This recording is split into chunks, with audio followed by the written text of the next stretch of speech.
Welcome to the In His Voice podcast, hosted by me, Rob L. Lowe, where, as you know, we talk about the things that deeply impact the lives of boys and men without ever bashing women. We talk about everything from the bedroom to the boardroom, from the playground to the stadium, and everything in between. Today's show is something special. Truly looking forward to discussion. But before we do that, I want you to go ahead and do me a favor and make sure you hit that subscribe button, and go ahead and check the bell below so you don't miss out on anything. And be sure to share this information with your friends and family so they can stay tuned to the podcast. Today's show is something I haven't talked about before on the 20-plus podcasts that I've done already. In the sense we're going to talk about higher spiritual growth and how it impacts us as individuals, particularly those within the African or African-American community. What's our purpose? In honor of today's show, I'm actually rocking the shirt that I got from a family member from the Church of One Body of Christ, located in Indianapolis, Indiana. So if you're looking for a good church home that is faith-based, they're led by God, they're not bound by tradition, I'm telling you.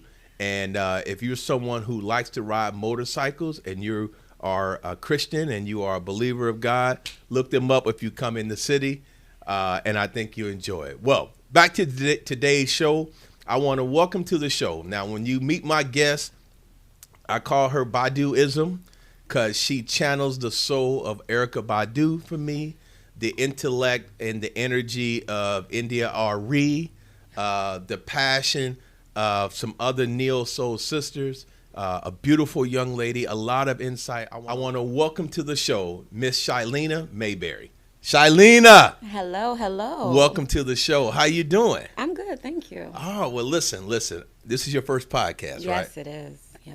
And so I have to tell people how we met, right? And then the journey, and then we'll get into the podcast. So we met because I put a post out on Facebook, and I said, look, for season 2, I want to have women on the show. And I said, if any women are interested in being on the show, please reach out to me. You were the second woman that reached out to me. And you was like, hey, I love to be on the show. I said, well, let me give you a call. So we talked on the phone. And what we talked about was, you said, look, I really just want to I want to talk about the need and things we can do to help black men be more supportive, and even more in empowering them to have a stronger presence in the black family, in the black community. I said, okay. Well, look, we don't bash. You said, no, that's not what I'm saying. I'm not going to bash them. I really want people to understand what hinders their ability to do it, and how is it that we as women, black women, as the black community, how can we bring light to this and empower black men to be stronger? The other thing you shared with me, which was even more enlightening, was how strong your ties are, or appreciation you have for true African culture and the connection that it has with those of us who are African American. There is definitely some dissension, there's some separation, there's some segregation for as many Africans that live here in the country. Often there's very little interaction with the African American community. You know, you have found a way to bridge those two relationships, and you operate in both of them seamlessly, right? You have a restaurant. I'm going to ask you to talk about it. We were going to shoot the podcast there because of late time and I couldn't do it. I'm going to show some videos, some clips of you in the restaurant. We're going to promote it. I'm going to drop right here the name of the restaurant. We'll promote it again. But I want you to talk about that.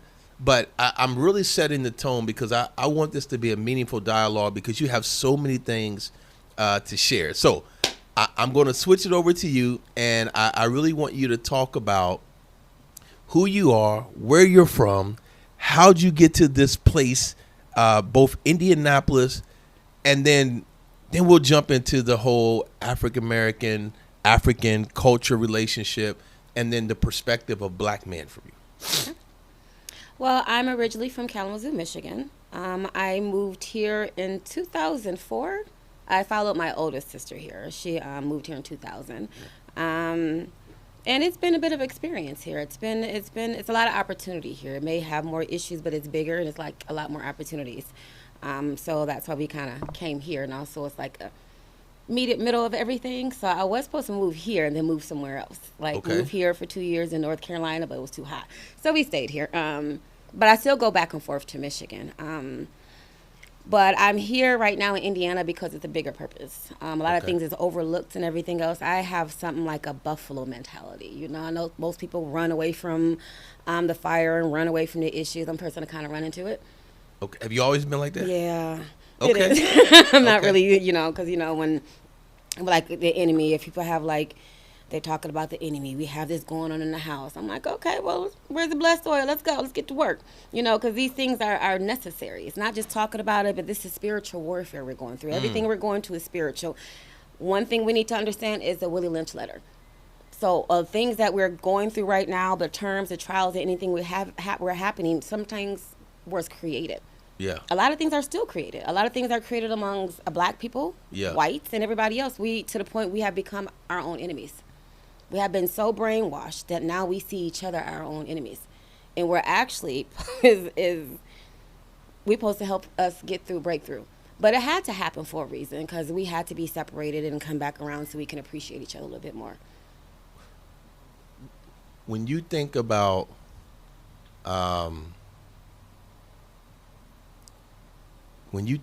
your journey, when did you know that you felt you had a higher purpose? And what did that look like for you in the beginning, and what does it look like for you today? In the beginning, I felt like I always had to help. When you see things a certain way, when you see like men who are powerful and amazing, but then you see how the enemy can come in and infiltrate it. A lot of times at a younger age, you can see things from another level. You can look up. That's why it says understand to overstand. Sometimes people overstand too much because you're standing over people. Sometimes you got to be low so you can be at another angle to help us understand. So with that one, like even such as my father, he's a very strong, powerful, very intelligent man. A lot of our black men, a lot of people are very intelligent, but they threw other things in there to kill it. Since it's Black Wall Street, for instance, we have that going about and everything else like that. So my journey as a woman, I just can't go as far as I want to do. I want to as far as God intended me to go unless our black men are able and ready and our black men are able to protect us. Because right now our black men a lot of them see us more as a problem than a solution. And so let's go ahead and let's jump into this. So let's talk about black men, and we'll come back into the connection with African American culture. You're a mother, right? I'm a mother of 2 boys. 2 boys. And before you even had your sons, you had this awareness about the need, this internal thing with you, like, I am here to help black men, black people. Like, man, that's interesting. So what was that like for you being young when other people weren't thinking like that? You don't get mad at them. You just know it's not to be understood. I have brothers, and so I'm there with my brothers. I have older brothers. I have younger brothers, and one been at my age. So be able to see things from every angle. Yeah. Meeting my other brother from another lifestyle, cousins, all that. If you're religious and you read the Bible, all that's going to come together. Yeah. It all makes sense. It's all written. And when my grandma embedded that in me, everything like life, the religion, Christianity, it became a story. Like, you start putting everything in perspective. Oh, okay, I'm getting temptations. These men like, oh, I got this money, blah, blah, blah. Okay, that's good for you. Yeah. That's basically I remember that scripture. They was doing that with, when the devil, Satan tipped Jesus. You want this? You want that? Blah, blah, blah, blah, blah. So, they're tempting him with so many temptations. Not everything that's glitter is gold. Yeah. Sometimes that's going to be a setback. But also you have to understand it's a sin. Understand what sins is. It's God who bring us together, it's sin who separate us. From your perspective, this is really good. So from your perspective, what is it that we as black men, and I say we because I'm one, so I don't want to distance myself from being able to get something out of this. What is it from your perspective that you see as black men causes us to stay, either causes us to not be in a position where we are viewed as black kings and we're not operating in that capacity? And I know that's not one size fits all, because there are many that are. So let me be clear. So for people freak out and be like, well, you ain't talk. No, I'm not talking about you. But for the ones that don't know, they don't operate, or they don't understand, what do you think is the root cause of that, or root causes? It has to be seen. What are they saying out here? What is being fed? Yeah. You know, such as music. Music is what? That's Satan is what? He's an angel of music. All this is manipulation. Everything. Wow. They only put certain things on the radio, certain things on TV. Everything has been controlled for us. Everything. Why we think we have control? Because we're dominating what they want us to dominate? Yeah. No, actually, you're in a sunken place, baby. You know, that's why they say the richest people aren't going to get to heaven, because a lot of people are doing cutthroat and evil things to get there. What So, but for the black man, you have to, like, for example, my grandfather, my grandmother, he passed away early. They had, I think, 200 and some acres, and this is up north. Okay, after my grandma passed, fine, I think they had 100 and some acres. They lost that. So it's just like, what is stopping us from evolving? What is stopping us from growing when we already had it? Why are these things happening to us? What's creating them? And that's when you have to read the Willie Lynch letter and understand, why are we coming together? Why all of a sudden that we have opportunity, but we're not trying to attack it or conquer it together? Why are we trying to send one person to do it instead all of us? Why are we not really trying to come together for our purposes and understanding what our value and our vision is, all supposed to come together for one? And why don't we know how to do that? Because it have been taken out of us. And a lot of things that is supposed to be corrected for us young isn't. So a lot of things that supposed to be for us early, like, come on now, most kids go through more trauma and more stress than any of us do before the age of 5. That's not fair. And here in this lot of area, they attacked a lot of black men by molestation. What's the best way to kill a king? Kill them young. Kill their minds, spirits, heart, all that. You're going to kill something. Do you think black men even recognize, again, this is not a one size, but do you think most of them that are walking around with this scarred mindset, this mindset of either I don't care, or it ain't my responsibility, or you're the problem, there's nothing. Yeah. Do you think they even know? They don't. I can't, myself alone, I have 2 sons. I'm having issues. One's getting there. I'm having issues with them. It's not because they're not good or blah. It's that my expectations is higher. Yeah. You know, just like I was a single mom, you didn't suffer, you didn't go through the things. I made sure you guys have things. At a certain age, there's a time for me being a single mama, I should be seeing you guys help me or want to help me. Now, when I didn't see them doing that for a minute at the age of 21 and 19 in my place, that's when I said I had to stop, because you're seeing me as being a leader instead of what you're supposed to be. I stopped working. I stopped everything. And I tell them, when you can do me for 90 days, get your stuff, I'll pick back up. And it's not that they can't. They just don't be feeling like they can, because the ones prior are just now doing it. And it's not that they couldn't, but some of them just really didn't get the opportunity until now. You know, we talked earlier, and I personally believe that, you know, I hate to say a conspiracy, whatever you want to call it, but it's not coincidence that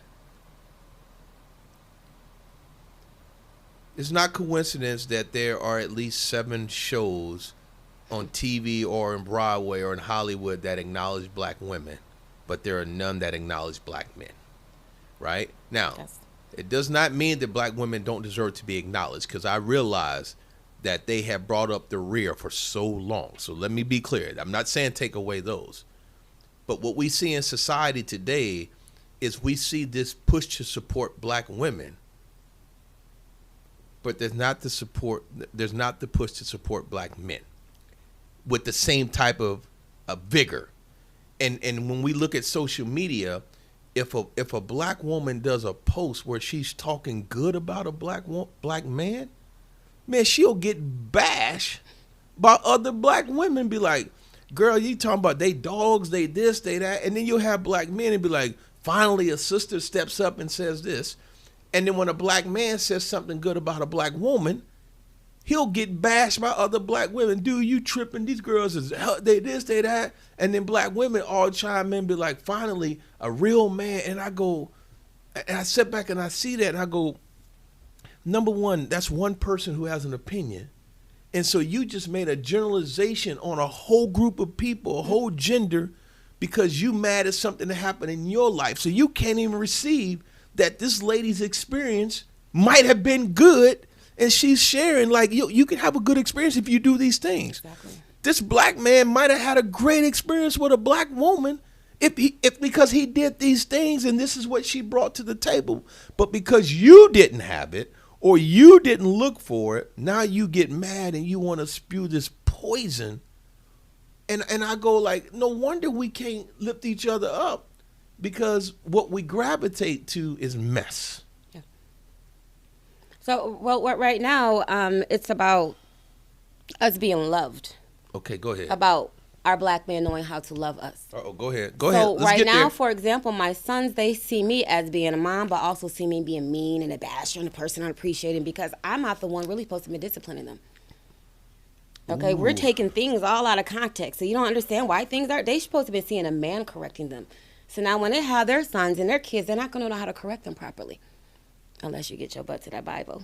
But say yeah. Say it. Because that's the best instruction before leaving earth. So let's not, so like, but with that, I see my sons, I can't get mad, but I'm also looking at the other men around me. Yeah. You see I'm struggling with them, why aren't you stepping in? You don't think it's important? It's a village, right? Yeah. We lost that. That's gone. Come on. The village that, it takes a village to raise a child. Exactly. That's gone. Like, Because if you yell at someone's kid, they're going to call the cops on you. If you discipline someone's kid, it's child abuse. You're going to jail. Mm-hmm. And the kids today don't want to listen. Not all, but some, many, because they've grown up in an instant gratification society with social media, the internet, everything. I ain't got to listen to you. I was raised by this. And how come they get away with it and I don't? You're unfair. You're a mean parent. Well, we're a mean parent a lot of times because we have to be, because a lot of times what we see is what we've been seeing since we were younger, when our kids to go down the same, that same little path. But it's to be expected. Yeah. Because even as a woman, I can fuss into my sons all I want, but it's not my job to do it. Yeah. So even so, we are strong. There are certain things that be thrown at us to weaken you guys. Yeah. That's going to affect us. Yeah. Such as drugs came. Yeah. Okay. Yeah. All kind of things. And then we got the pride stuff. Right now we have men thinking, hey, you need to have multiple wives, multiple women. Therefore, if you can sling your penis every darn where, that makes you a man. Yeah, because that's what many of us are taught. Exactly. As a kid, we are literally taught, think with that thing, because that's your greatest gift you got to give. Some men don't feel like they can love one woman. They don't feel like you can get to the point. You have to understand your body mold to your man. You mold to each other. Everything's going to be great if you do things under God's will. And some people just don't get a chance to really let that flow because of what's been going on to them prior. What they see their fathers do. A lot of people don't see their mother and fathers loving each other. They see their bickering. My sons have not seen me be loved by their fathers because I have two. My first son, father, yes, James is the bomb. He was sweet. He was amazing. But the things he'd been through, he wasn't able to be who I needed him to be. Instead, he was going to prison because of that setup. But the love that I've seen in this man is amazing, but I also see the lifestyle that the enemy put inside of him. So he was not able to really do the things that he wanted to do because the enemy's holding back. Plus, he don't have that knowledge. He couldn't manifest. Yes, there you go. He couldn't manifest. Exactly. And then also I have my other son, father. He has his mother and his father. Yeah. Still a butthead. But he's still he's really intelligent. He's really intelligent, really smart, really amazing. It's just that it's what they don't even know their potential, but they're reaching them now. A lot of a men like my age, they didn't have a chance to because things were actually created for them not to. It was a drug game. It was a drug game in the 80s and 90s. So if you want the drug dealer, baby, you don't make no sense. Yeah. The education wasn't important. That wasn't the good way to make money because education was hard anyway because they weren't teaching us right. So the dope game was easier, right? Man, there's so many things I want to talk to you about. Chileina, what's it like? What's a natural reaction you get when you come across black men and they approached you or they whatever, and then when they realize, oh no, this is a woman who is very cognizant and rooted in who she is and what she brings to the table. How do they respond to that? Sometimes they don't know how to, but that's our job as women to make sure we hold it down and make sure we represent ourselves and also represent them, even their weaknesses. Don't fall for it. We got to be strong for our men like they got to be strong for us. So, side question. What happens when you meet women who their first instinct, so when you meet men, their first instinct, let me say, what happens when you meet men and their first instinct is to tear down women? When you meet men and you hear that thing in there where they don't value what a woman brings to the table, what does that do for you? I'm my own example. Okay. You know, I don't bash. A lot of times I see like the men, my brothers and all them, my cousins, they're trying. It's hard. Ooh. They're trying. They're really trying. Like, honestly, can you imagine having God put something in us, but the enemy been tugging at you since you were little? Yeah. Give it to God. Get them demons out because he's attacking you. You're very strong. Don't forget, you are our leaders. We're waiting for you. I can't do anything else until my men step up. I'm working with my God brother now because I trust my God brother. I don't trust anybody. I have anxiety right now. Wow. I have very bad anxiety. I stopped talking because I can't do much until my black man can step up. If I keep doing too much, that's all you men gonna see. Women gonna be marrying each other because they don't see no strength in you guys. Wow. What happens when you meet black women and you hear them, and again, this is not all, but when you meet women or if you've met women and they have no faith in black men, like they just have this view that there's no good black men. Oh, there's some out there. They're out there right now. It's a revolution right now. We're having a whole revolution. We're finding ourselves. We're learning from the internet that we've been tricked. And we're learning that there's so much more to it, but there's so many other aspects and elements that's throwing at us that we're not really getting the right one. So everybody going through all of them, needle and haystack, trying this one, putting it back, trying this one, putting it back down. Christianity, Jesus is the right one. I'm just letting y'all know. But yeah, even no, listen, say that. You know, even though my uncle's Muslim, great man. Yep. Great structure, amazing. That now their elements, how they do things are great. I can't say nothing about that. Okay. My cousin, her husband, they doing greatly. They ain't multiple wives. That's fine. They do their thing, but that's okay.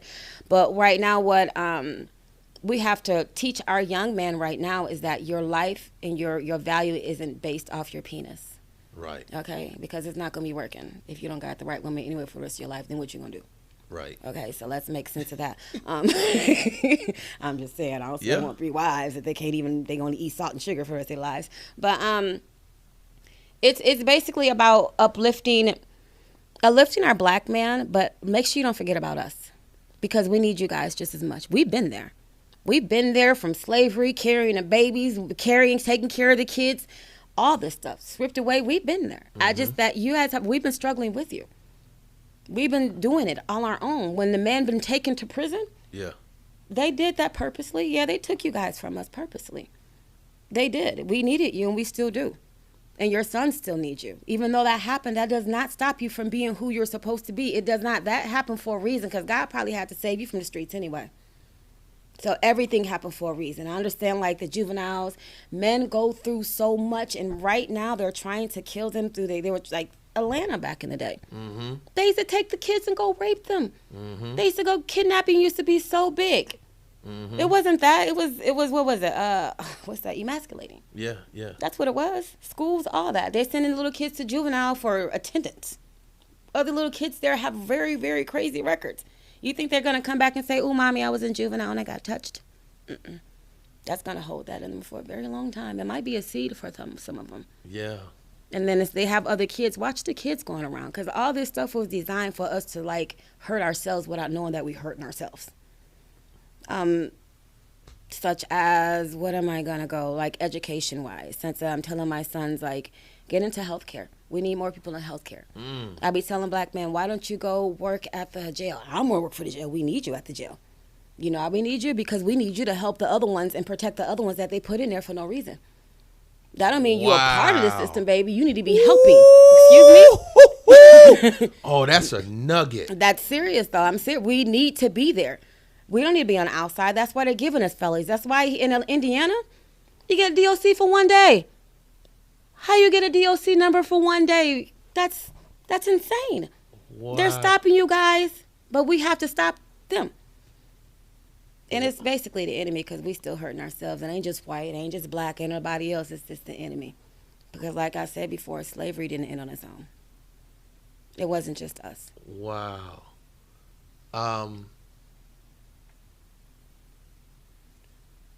You have a strong connection with the African community here in Indianapolis. Oh, yes. How did that come about? Well, I dated someone when I was like in my 20s, and then I got my godbrothers, my little nephews and stuff in Michigan. But when I dated my ex, rest in peace, George, love you. He is such a sociable spirit. Yeah. He's like me. So he introduced me to the African culture, food, music, everything. And then also his friends. You know how most people be like, they don't want their women. No, he took me everywhere. George took me everywhere. Yes, he was crazy. He's really wise. And was it an easy transition for you to?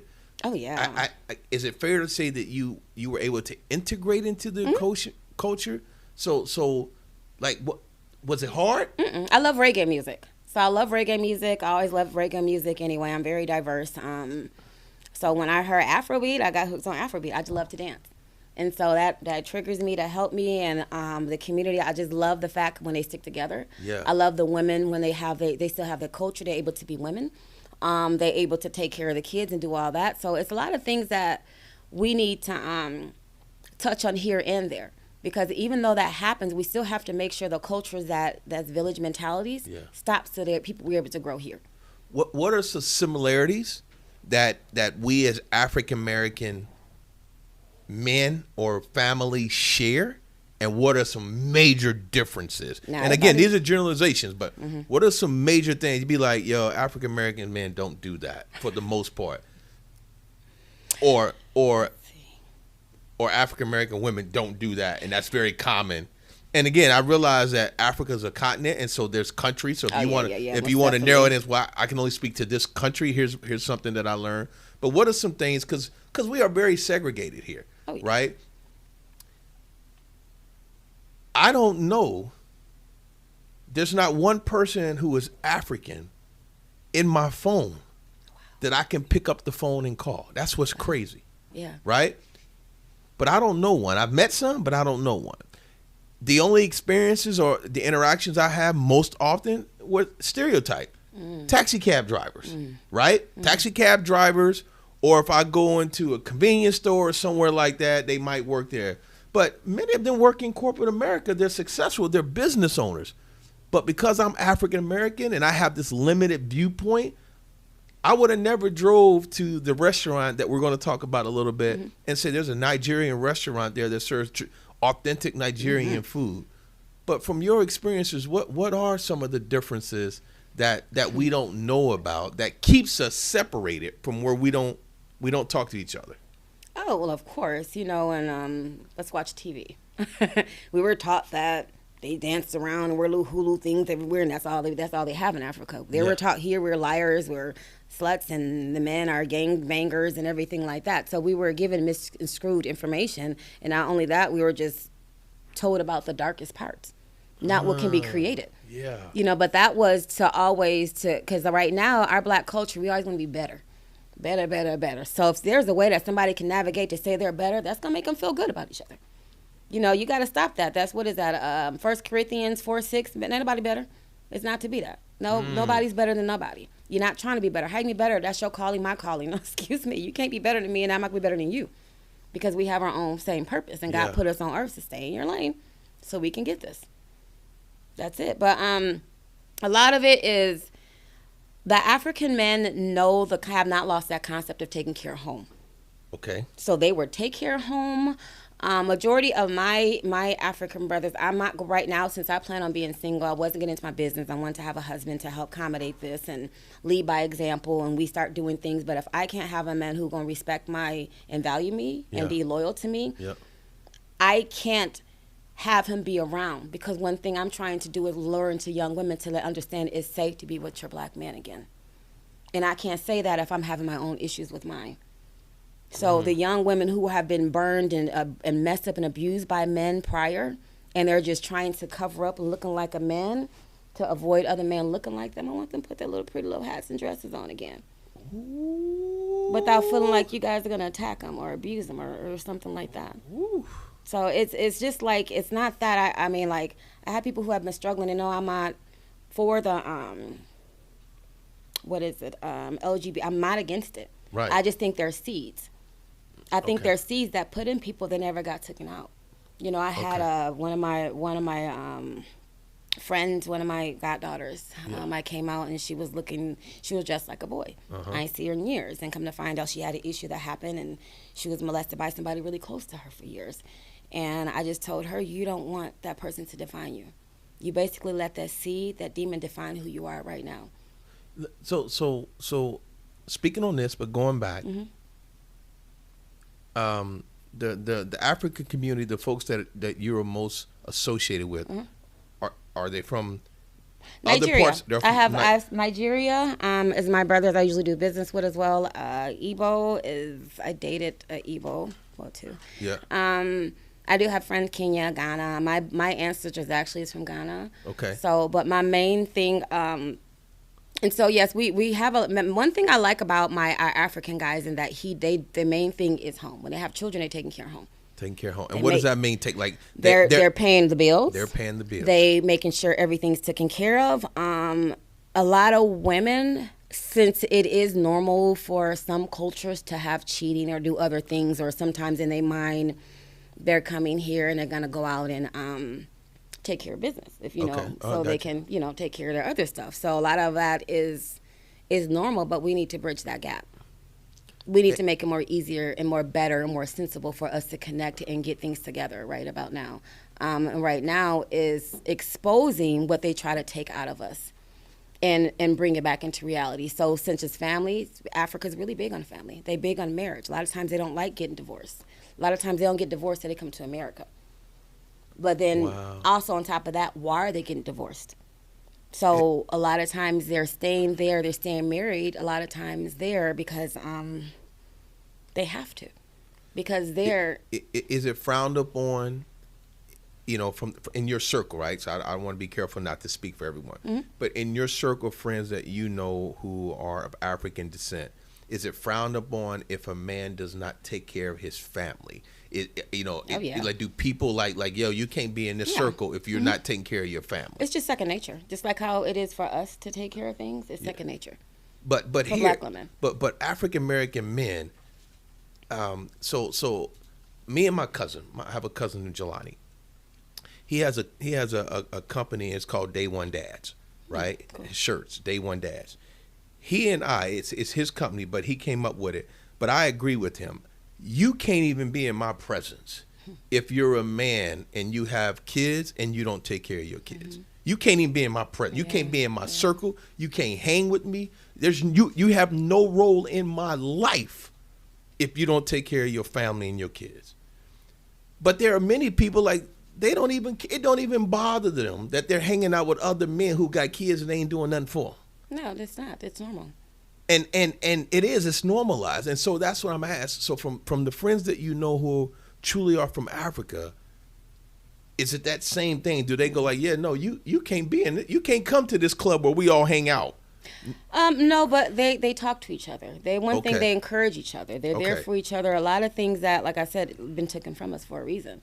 Okay. But it's going to be back embedded. We've been scarred so badly. But no, they don't play. They really be like, oh, you got to take care of your kid. Like, you gon' if we had issues like with something, we'll talk to somebody else. Like if me and one of my nieces, they have an African boyfriend or something like that. They have an issue. He's doing something. Yes, somebody will go talk to them. Yeah, they will have a conversation. They will go in. They will mentor each other and vice versa. Basically, what's written. A lot of things, even though we have crazy stuff, people still go to church. They still read the Bible. They still make sure they do their culture, what they're supposed to do. Even though, some are Christians, but they still think they can have multiple wives. Take that culture there. Don't bring that here. I would say, how's that work for those who believe that and come to the U.S. when they go like, number one, you can't have multiple wives here. Mm-mm. And two, the Bible only allowed that in the Old Testament. Exactly. Right? But it gotta be explained. That's why it gotta be explained. That's why men have to come together to help coach each other through this exchange. So I know women are going to ask this question too, so I don't want anybody to get mad. What about the pressure for men who, even if they take care of their families, what about men who don't take care of home, who don't honor their wives, who don't honor the women in their life? How do other African men look at a man like that? Be like, oh, you got a wife at home and you They don't play that. They won't really engage in them. But also that's just proving that that's not the okay thing. Because even so, yes, you take care of home, but the woman still isn't happy. Because a lot of times people do it as a power trip. So even so, in there, it's been okay to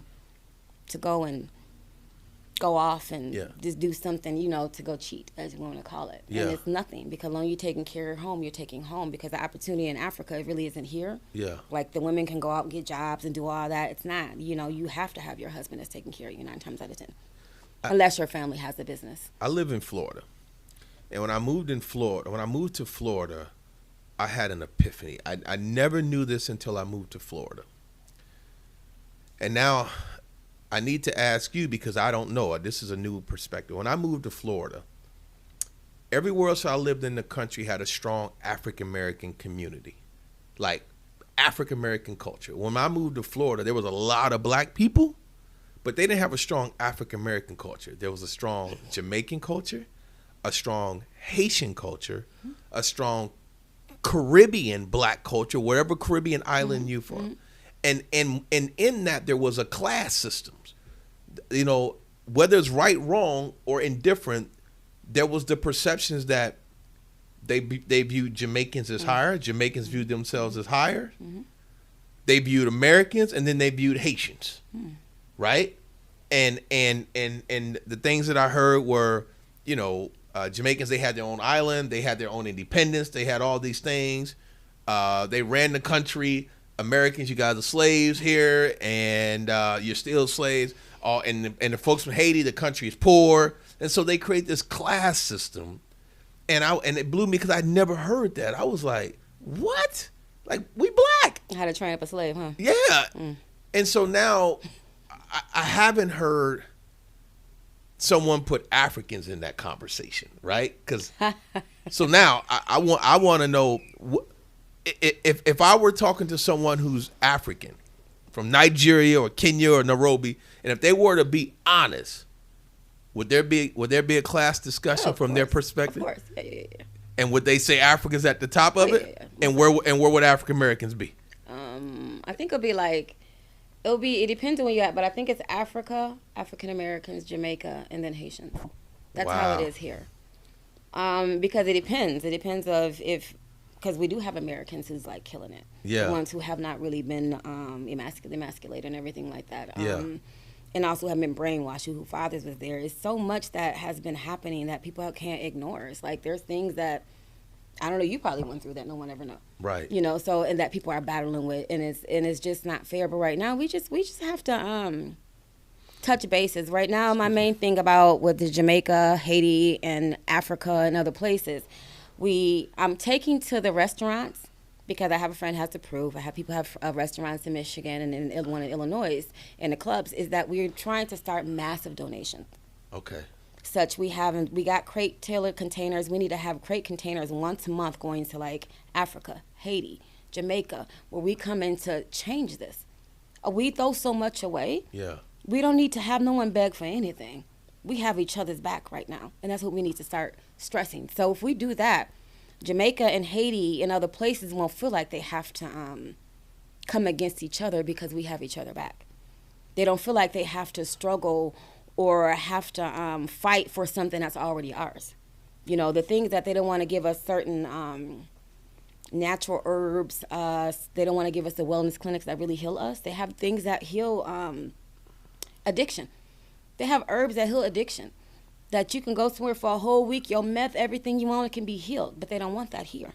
But that's okay. Because remember, there's no money in cure. It's okay. There's no money in cure. It's okay. There's money in treatment. But that's why we have our other countries. Ain't that why we got Haiti and Jamaica? Yeah. Okay, go ahead. The ticket's cheap. Start your wellness clinics, please. We're coming. Get it together. Go and CB it, okay? They don't want it to have its hair good. We can go on vacation, get healed, and come back home. They don't want to give us some money, we bring it to you. If you ever get a chance to move out of the country, where would you want to move to? I know I'll be getting some property in Africa. I just don't know where. Okay. But I also like Jamaica too. So I know I'll be in Africa because there's so much that I want to see and I want to explore. And things here are going to be crazy. And then also, why not go to the motherland? I mean, it's rich in everything. Yeah. What we have to do, we need to get our motherland back. That's the main thing. We need to take that back. That's why we need to start having the things and donations and get our men intact to do it. Right now, we have to get our black men and our African men and our Haitian. We have to bridge that gap, baby. We're one. And if you guys can't get that, we're going to constantly be separated. We're going to have women beef, and we can't be having women beef. We got things to do. We got to work together. Wow. And we need you guys to lead by example.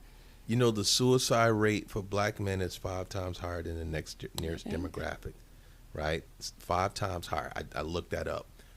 Black men, the incarceration rate is, almost 2.5 times any other grade. You guys are getting picked on. And then the murder rate for black men under the age of 21, it's not even close. So if we're not going to jail, our rate of survival and success increases significantly if we make it to the age of 40. If we make it to the age of 40, statistics go up, and You're right. And you're going like, dang, I got it. I hope I can make it to 40, so then I can almost be assured I'm gonna have some type of quality of life. But I got to make it through these first 39 years because I'm at risk right now of either being killed, going to jail, suicide, or anything else that society is going to throw at me. So why do you think they have to wait till they're 40? It's like our black man isn't taught a lot of times that you think you have time. A lot of times they think black women, oh, she's sweet, she's vulnerable. No, baby, that's your queen. You're supposed to have been teaching her at that age. Yeah. Not messing her up, baby. You got a vulnerable one, take advantage. Now we're all wacky and we're crazy, but when we're younger and we have baby daddies and have all this other stuff. Listen, we gonna touch on this. What's that? You just I have two. I got to ask you this. I have 2 daughters, and I spoil my daughters. That's good. With nice things I didn't have. Maybe overspoiled them, but I did it because I said, one, I didn't have it, but it came at a price. Meaning you got to bring home straight A's. You get straight A's, I'll reward you, right? But what I taught my daughters was this. I told them this. I said, I'm gonna give you ribeye and filet mignon at 10. You're going to get used to eating steak so that when you get 18 or 20, some dude ain't going to be able to take you for a steak dinner, and that's going to impress you. Then he going to be able to take you home and get a piece. You're going to say, my daddy been feeding me steak since I was 10. This ain't going to do nothing for me. A guy ain't going to be able to take you on a weekend getaway from Orlando to Tampa and be like, well, such and such. Like, well, my daddy took me to the Maldives last year. My daddy took me on trips to Europe, to Paris. So if you thinking that's what I'm worth, a trip over to Tampa, and you going to get this now, some people say that's extreme. But being a daughter and a mother of 2 boys, as a woman, what have you poured into other women? Or what was poured into you by a man that made you so self-aware, like, I know my worth. Oh, most definitely. Was there a man in your life or somewhere someone come and say, no, baby. If a man want to be with you, if he want what your trophy is, he gonna have to work hard. I just seen it. When I see my brothers. Also, I'm a daddy's girl, and I also seen that and all that stuff. My uncle, George, didn't play that. Like he said, I only need a man for one thing because he got everything else. But I'm like, I can develop my own. Thank you. But I just got to. Oh, man, hold on. I got a brain fart. No, we were talking about being a woman and having a man pour into you, so no man could come along and get an easy ride. Okay, now I have it. So my experience is me seeing my brothers. I'm seeing my brothers' cousins. Like I have 11 brothers, including my 3 straps and 5 sisters. And I like being around my sisters. That's great, but they're whiny and crybaby. So I've always been around my men and my family.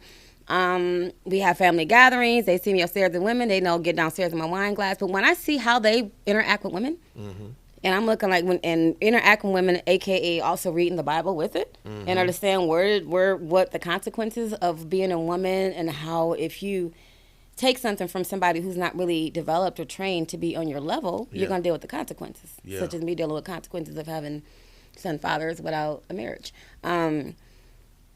I seen women, and I see them cheating on women. I seen other women coming in and out. I seen them going to date, and then they come back home and talk about it. Oh, yeah. I'm like, that's not going to ever be me. That's not going to be me. I will not be the one talked about. So ever since, like with my youngest son's father, we were really good friends. And I'm always been good with separating. I never feel like every time you're friends with a man, you need to have sex with him. So ever since that happened and had a child, I'm like, I really should have just stayed friends with him. I knew better than that. And I should have stayed friends. Something happened. So now that allowed me to make sure I check my relationships. Keep temptation out. Keep temptation completely out, because it's going to mess up what God created us to be here for. God brings us together as the enemy to separate us. When I'm seeing my brothers, having my brother cousins, they all with these women, I just did not want to be the person talked about when they got home. She's a hoe, she this. I seen them manipulating and playing so many games and not really being ready, that I'm like, that's not going to be me. And that's, to me, that's just the consequence of living the world. You live the world, you're going to deal with the consequences. I get out there and I couldn't even enjoy it since I got pregnant so quick. I'm like, oh my goodness, she's a whore. She's always doing things. How did I get knocked up? But everybody has a path. But such as my oldest son, father, he wanted a child. I didn't know. I was young. I was stupid. I didn't even know he nutted at me. He said it was out of condom. I was silly. But overall, it's just what he want. But why did you want something that you felt like you wasn't, that you felt like you was ready for, but you really wasn't? And that's what a lot of men, they just feel like they have to have a child out there, but they seen the moms barely make it. They seen their moms barely make it, but they understand you can make it better. All we need is you. We just need you just to do your part. And women are so strong nowadays that we help so much. Yeah, you do. We help so much. You guys have women on Section 8. Ain't none of that bull crap taking you out. If your woman on Section 8, guess what? You should be making sure that house furnished, because she got the rent paid, she got the utilities paid, and she got the insurance for the children. You don't got to go to work and get $100 taken out your paycheck. So right now you have to understand the value and understand what you have, because a lot of times people don't understand it because they come from nothing. Yeah. Because they didn't want us to have anything. Yeah, they don't. So they don't really understand the value of who they are, what they're able to have. So that's why we have to lead by example. We have to have panels. We have to have segments. We need to have therapists and counselors, because there's no other way. Me sitting there talking, no, baby, you need to show them. Let me see. So we'll be having, it's called the Mental Hug. And we have a pastor, a psychiatrist, as well as a sociologist. Pastor to help make sure everything's going to be flowing the way of God as well. Psychiatrist to help with the mental thing, but they're also sociologists. Me getting over my depression, my speech is horrible. I stumble, I forget things. I have anxiety coming to people a lot of times that I've been around before. I know God want me to forgive them, but I'm learning like sociology that was to help them and give them assignments and give them that can help them get comfortable being out socializing again, because some people don't know how to. Let's talk about the African restaurant. Let's talk about it. So Kalakuta is the restaurant. I'm at the lounge and Callus Place Cafe and Lounge. So It's Callus Place. He has a mocktail. And then I at the Wellness Cafe. So I'm really big on Dr. CB, along with the other things they have to offer about reversing any sicknesses. So helping. You gave me something today. It's in the car. I've let in the state code. That's why I left it there. You probably wonder. Because when we're done, I got to go get it. But you gave me a tea to help me with my allergies. Oh, I just gave you some aloe, and I just gave you something to drink. I just gave you aloe and watermelon. That's all. And my nose stopped running, and I stopped sneezing. Amen. Amen to that one. Did you pay attention to that? Oh, that's good stuff. You got to feed your body good I was things. like, yo. Amen. Because I will put you in the face in the steam. Go and steam that out right quick. Get it all out your body. Where's it located? 4718 Century Plaza Road, Indianapolis, Indiana. It's Kalakuta Club, but then Kala's Cafe Lounge on the other side. It's an event center. Yep. As well as we have a club night once a month for 21 and up. And then I think in June we'll start having it weekly. So we're gonna have mental hugs. We're gonna have we have movie nights. So you guys want to come bring in and rent it out for your family for movies and stuff. Bring it on because nobody want to sit in a movie theater uncomfortably. We can sit on couches. But yep, there you go. But so with this place, this is a spot that we're gonna be able to come together and do more networking and getting a African and the Black culture and other cultures together. Just being around each other more. Yeah. Fellowshipping, understanding each other, seeing where we can cohabitate and help each other grow in certain areas. Not just grow in America, but grow out there. Because we're going to be overcrowded here. Are we trying to bring everybody here? We need to start creating there. I don't know how big. I'm going to have to do research. I don't know how big the African population is in Indianapolis. But that could be such a powerful connection to bridge. Because then it will increase communication internally, but it also creates exposure. So more people from America can go to Africa, can travel the world. I personally want to go to Ghana. I want to go to Kenya. I want to go to Nairobi. I want to go to South Africa. And when I go there, I want to go to see Durban, Joburg, and the third one. It's another big city there. I can't think of the name of it. But the place I really want to go see, and I don't know if it's in Senegal, or I got to remember what country, but it's the Wall of No Return. It's the place in Africa where it's the passage, and it's a great iron wall. And when they open it, it's where the slaves had to walk through go through the ships, right? The Wall of No Return. So that's they turn not Jonesboro, is it? No, it's up on the Ivory Coast. I don't know if it's Senegal or one of the countries, Morocco or something like that. But that sounds I need to see that. Yeah. And stand there and just take that in. And I want to go to Ghana hopefully this year. I asked my daughters and my wife if they wanted to go, and they didn't want to go. And I couldn't get mad at them, but I said I'm going. Tell them to come out to tell them to come out to Calicut. Man, tell them to come out every time we kicking it. Hey, we the same. We good. And by the way, before we go, Afrobeat is the fastest rising genre of music in the world right now. Hip hop has always been there. Talented. Right? Hip hop has been there for 50 years. R&B. But Afrobeat is now taking its place on the national stage. Prior to maybe 3 or 4 years ago, unless you were really into that, they wasn't bumping Afro beats on the radio. Unless you were someone who knew about it. But Burner Boy, Wizkid, Tim's, all these Afro beat artists, right? Killing the radio waves now. They're doing world tours. Exactly. It's called Unity. Unity. I've seen my god brother where they're at now, and their friends. They had basically hardly anything coming here. But that Unity, them all coming and working together, grew greatly. Everyone's doing great. Yeah, they're doing real great. They all work together at the restaurant. They all grew that one. Other places growing other ones. It's Unity. How we could see us have nothing and grow everything greatly. Like you said, you didn't see the Nigerian community here before. I didn't.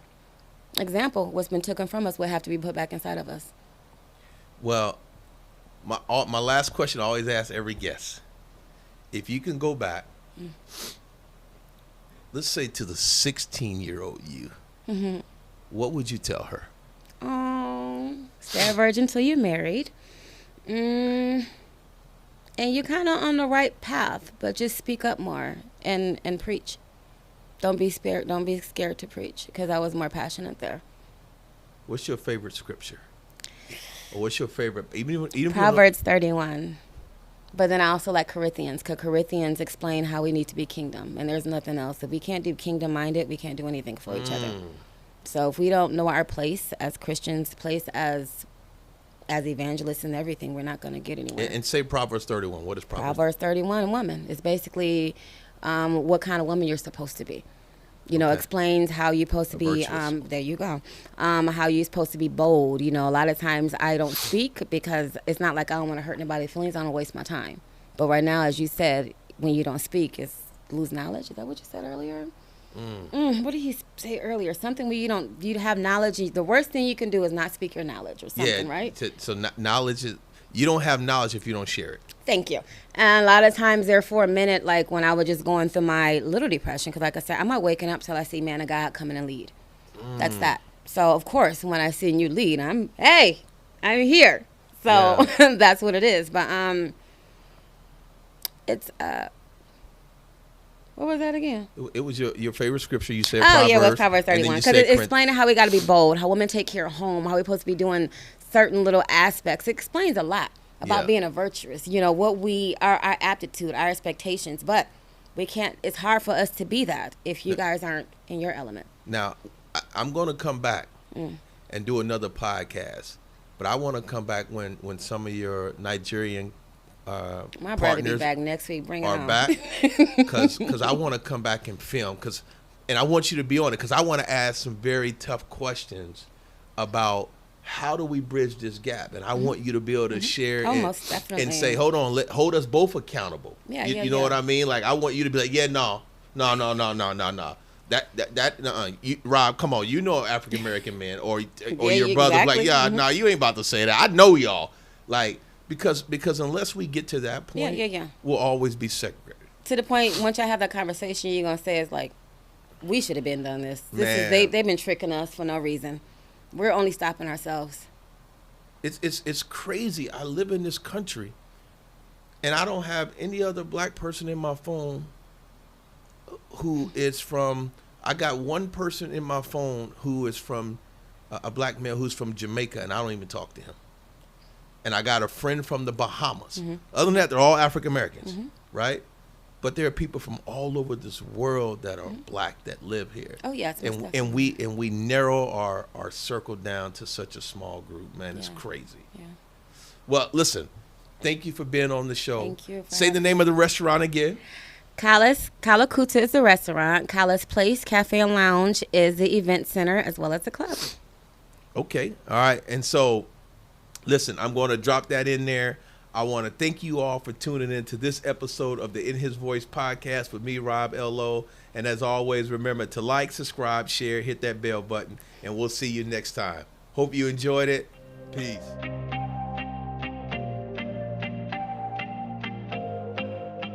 Okay, welcome to Kala's Place Cafe and Lounge.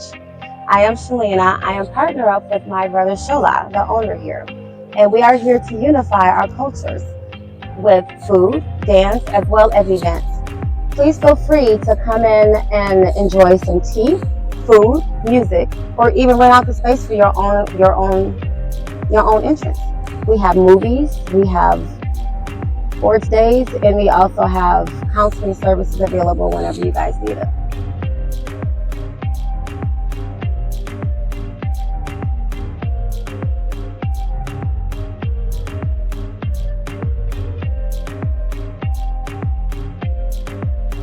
We're located in Indianapolis, Indiana, 4718 Century Plaza Road, right where Georgetown Market at. Come with us. Come join us whenever you can. Thank you.